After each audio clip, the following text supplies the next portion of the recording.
तो स्वागत है आप लोग का हमारे इस चैनल पे RVR क्लासेस पे। तो मेरा नाम है रघुनंदन वर्मा और मैं आप लोग के लिए लेकर आया हूँ आज क्लास 12 का फिजिक्स, जिसमें आपको मोस्ट इम्पॉर्टेंट 5 क्वेश्चन बताएंगे जो कि 2021 पेपर के लिए बहुत इम्पॉर्टेंट है।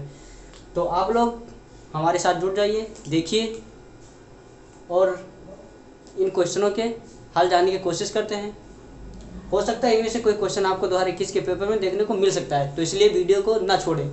और जो पढ़ते हैं क्वेश्चन, पहला क्वेश्चन हमारा कह रहा है कि वैद्युत क्षेत्र की तीव्रता तथा मात्रा लिखिए। दूसरा क्वेश्चन है वैद्युत द्विध्रुव आघूर्ण की परिभाषा तथा मात्रा लिखिए। और हमारा तीसरा क्वेश्चन है एप्सिलॉन नॉट का आंकिक मान मात्रा का बीमा बताइए। तथा चौथा क्वेश्चन गॉस का प्रमेय लिखिए। पांचवा और लास्ट क्वेश्चन है plus sigma plus minus sigma पृष्ठ आवेश घनत्व दो समांतर प्लेटों के बीच वैद्युत क्षेत्र का सूत्र है, बताना है। तो ठीक है, हम एक एक क्वेश्चन जानने की कोशिश करते हैं और आप मिस मत कीजिए हमारी वीडियो, एक बार जरूर देखिए।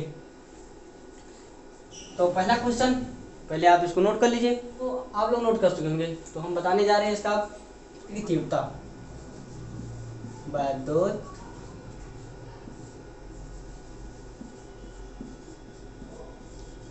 क्षेत्र की तीव्रता।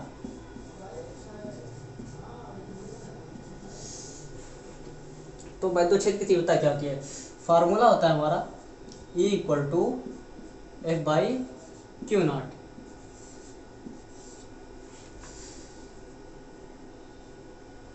E equal to F by q naught. तो इसका डिफिनीशन रखने की कोई ज़रूरत नहीं है, यहाँ पर हम फार्मूले से ही इसका डिफिनीशन बना सकते हैं। कैसे, आइए देखते हैं। किसी वैद्युत क्षेत्र में एकांक आवेश पर एकांक आवेश पर लगने वाले वैद्युत बल को वैद्युत क्षेत्र की तीव्रता कहते हैं। तो आइए एक बार फिर से देख लेते हैं। किसी वैद्युत क्षेत्र में एकांक आवेश पर लगने वाले वैद्युत बल को वैद्युत क्षेत्र की तीव्रता कहते हैं। तो ये हो गई आपकी डिफिनीशन। क्या है, देख लीजिए। वैद्युत क्षेत्र में एकांक आवेश पर लगने वाले वैद्युत बल को वैद्युत क्षेत्र की तीव्रता कहते हैं। तो इसको नोट कर लीजिए। अब हम इसके बाद इसका मात्रक बताते हैं आपको, फिर भी मैं बताते हैं एक एक करके। इसका मात्रक क्या है, आइए देखते हैं। मात्रक होगा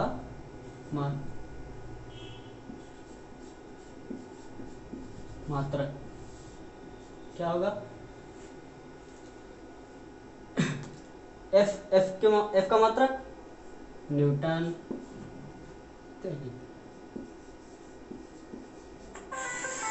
क्यू का मात्रक कूलाम,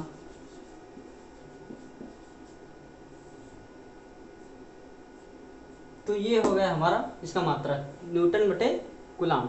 इसका एक दूसरा भी मात्रक होता है, क्या होता है? तो आपने एक फार्मूला पढ़ा होगा E equal to V by d. तो V की वैल्यू, वो V का मात्रक वोल्ट। तो E equal to V by d, ये फार्मूला आपने पढ़ रखा होगा। तो यहाँ पे V का मात्रक वोल्ट, D का मात्रक मीटर, यानी वोल्ट पर मीटर। दूसरा ये मात्रक है। अब इसका बीमा भी जान लीजिए। बीमा क्या होगा?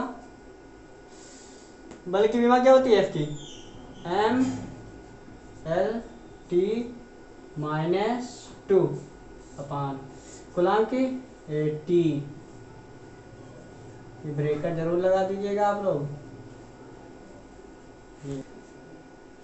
तो M L T माइनस 3 ये माइनस, ठीक है। तो ये आपकी बीमा हो गई। चलिए दूसरा क्वेश्चन जानते हैं हम। दूसरा है वैद्युत द्विध्रुव आघूर्ण।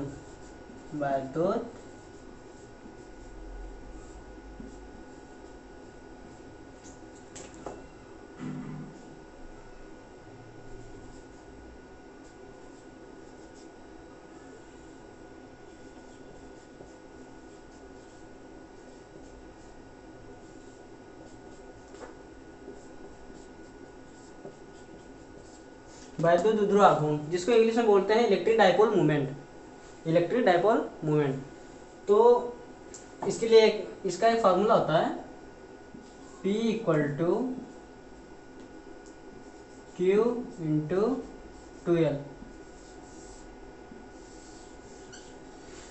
फिगर बना लीजिए।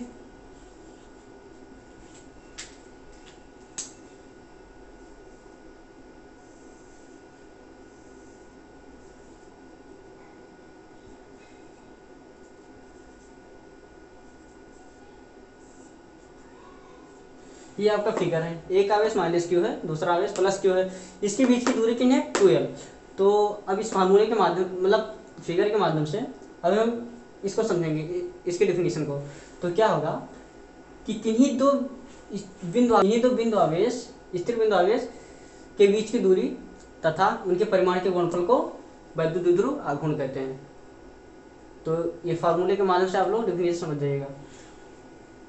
अब इसका मात्रक देखिए क्या होता है। मात्रक क्यू का मात्रक क्या होता है, कूलाम इंटू एल का मीटर। ये आपका मात्रक हो गया, कूलाम इंटू मीटर। ठीक है। तो अब अगला क्वेश्चन क्या कह रहा है हमारा तीसरा, अपसाइलन नॉट का आंशिक मान मात्रक और विमा बताइए। तो ठीक है, इसकी तरफ चल रहे हैं, इसको पहले नोट कर लीजिए आप लोग।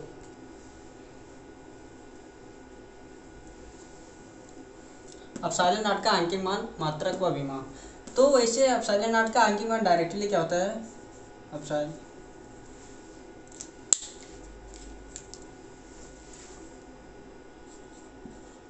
नॉट का आंशिक मान डायरेक्टली देख लीजिए आप लोग, 8.85 into 10⁻⁻12 coulomb square upon newton into metre square. तो ये होता है। अगर इसको आप फाइंड आउट करना चाह रहे हैं तो फाइंड आउट भी कर सकते हैं। वो कैसे, ये देखिए, चूँकि हम जानते हैं कि 1/4 pi epsilon naught equal to 9 into 10⁹ newton metre square upon coulomb square होता है। की वैल्यू क्या हो जाएगी, 1/4 pi into 9 into 10⁹ coulomb square बटे न्यूटन मीटर स्क्वायर। इसको जब आप सॉल्व करेंगे तब अपसाइलन नॉट की वैल्यू आ जाएगी 8.85 इंटू 10⁻⁻12 कूलाम स्क्वायर बटे न्यूटन मीटर स्क्वायर।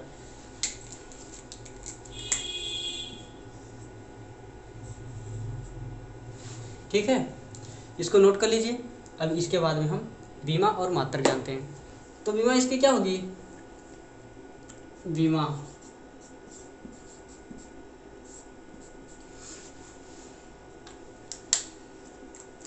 इसकी क्या होगी, कूलाम स्क्वायर। कूलाम स्क्वायर का क्या होगा, 80 होता है कूलाम का, तो स्क्वायर लगा दो, A square T square upon newton का mL/T-2। ठीक है, मीटर का L metre square L square. ठीक है, अब इसको सॉल्व कर लीजिए, क्या होगा देखिए,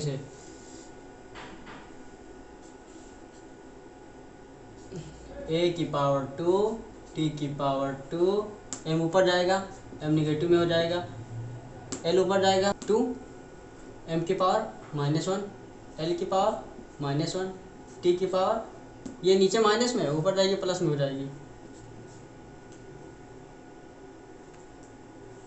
2, l⁻, नीचे प्लस में ऊपर माइनस में। सही से इसको सीक्वेंस में लिख लेते हैं। पहले m को लिखेंगे m-1, l देखो -1 -2, l⁻-3, t⁻, देख लो t⁻2, t⁻2 तो t⁻4 क्या बचा, ये कंप्लीट a बचा, तो a⁻2। तो ये आपका इसका बीमा हो गया। ठीक है, गॉस का प्रमेय है। तो गॉस का प्रमेय क्या कहता है, phi equal to q upon epsilon naught. ये आपका गॉस का फॉर्मूला है। तो इसका डिफिनेशन कैसे लिखेंगे? तो ये आपका फार्मूला है phi equal to q upon epsilon naught. अब इसके डिफिनेशन कैसे समझेंगे वो भी देख लीजिए। किसी बंद पृष्ठ से होकर गुजरने वाला वैद्युत फ्लक्स उस पृष्ठ द्वारा परिबद्ध कुल आवेश Q का 1 अपान एप्सिलॉन नॉट गुना होता है।